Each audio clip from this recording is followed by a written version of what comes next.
Hello, my dear friends. How are you? I hope you all are fine. So, today we will discuss force, right? About all aspects.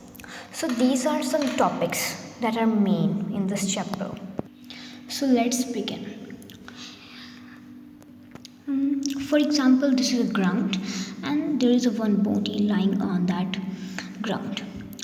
Okay, the force always acts towards the earth due to the weight.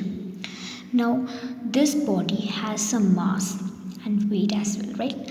So, the force always acts towards the earth due to the weight. So, if we push this body, we are not able to do so. Why? Because we are not able to push very properly because the force is applying towards the earth, right? If we increase our pushing force, then it will move. Okay, so if we have seen that if we apply the three forces, that the three forces are enough to move an object, right? So if we conclude this, we will able to know that force tries to move a body.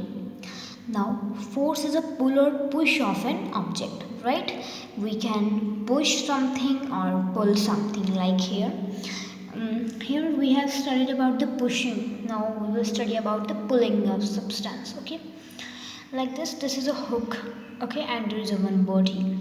If we put our finger and pull this hook, then the body will move from right to left.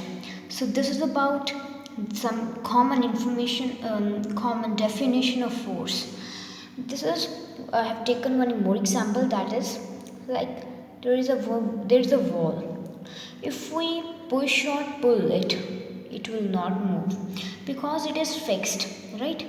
We are not able to push or pull it, right? So today we have discussed the definition of force, right? So in the upcoming lectures we will discuss more topics. Thanks for watching.